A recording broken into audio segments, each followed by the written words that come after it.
Hey, I'm Andy with Tennis Warehouse, and today I want to teach you how to pick the best racket for your game. And the first question that you want to ask yourself when you're choosing a new racket is, what are you currently using and what do you like and dislike about it? I'm sure there are things that you like. Maybe you like the weight and the balance of your current racket, or you like the feel of it, but you want a little bit more power, a little bit more control. First, it's important to start with what you're currently using and then build off of that and figure out what exactly you're looking for. If you want a little bit more power, there's a few things you can look for. First, you want to start with a larger head size than what you're currently using. That's a good option to make the racket more forgiving. And if it's more forgiving, you can take bigger swings at the ball and thus generate more power.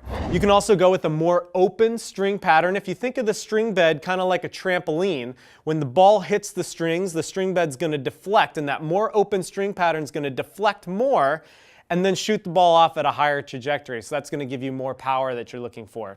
Another thing to look for is a stiffer or a thicker beam in the racket. If you're looking at the beam there, a thicker or a stiffer beam is going to send more energy back into the ball at impact. It's not going to absorb it as much, and that's going to give you more power. Lastly, another option, there's not a ton of them out there, but longer extended length rackets going to give you more torque on your shots and give you that extra power.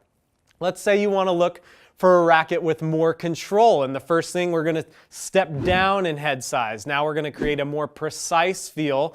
When you have to focus on really centering the ball, you can slow down your shots, and typically a smaller head size racket is going to give you a little bit more control. Also a denser string pattern. If you think about it once again like a trampoline, there's going to be less deflection in the string bed at contact, giving you a more precise feel. A thinner, more flexible beam is also going to absorb more of the energy of the ball at impact. So that's what you can look for when you're looking for more control. Another thing a lot of people are asking for, they love their racket, but it's hurting their arm a little bit. They want to find something more comfortable or more arm friendly.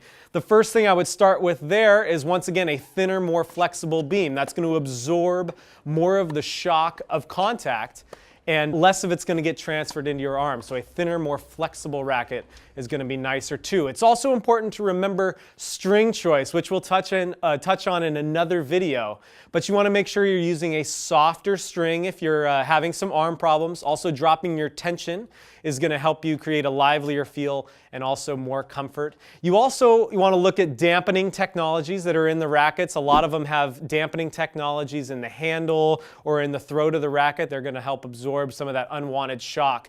And lastly, you want to find the right weight of the racket, which is most important. And you can go with a heavier racket or a lighter racket. It really depends. And a good rule of thumb that we like to stand by is you want to swing the heaviest racket you can that won't fatigue you over the course of a long match or won't make you change your strokes. And that way you're finding something that's heavy enough to absorb that unwanted shock, yet it's light enough that you can maneuver it with ease.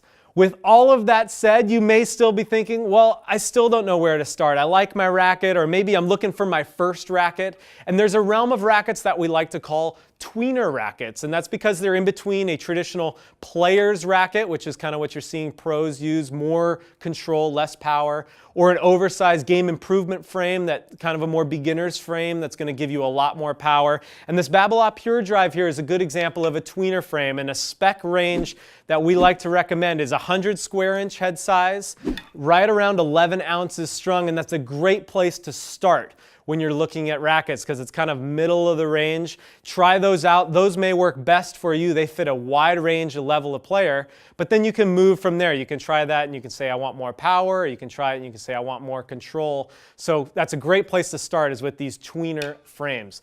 Lastly, and probably most importantly, the most important thing about picking a racket is your personal preference. And we can give you a spec range that may be ideal for your stroke style or level of play, but ultimately it's going to come down to what feels best in your hands. And that's where our demo program is awesome. We offer the largest selection of demos possible. That way you can get rackets in your hand, find a spec range that you want to look for, try them, and then see what works for you. What feels best to me may not feel best for you, even if we have the same swing and we're at the same level of play. So that demo program, try before you buy, that's extremely important. Hopefully that answers some of those tough questions out there when you're learning how to pick a racket. If you want to learn more or you have any other questions, be sure to come to tenniswarehouse.com.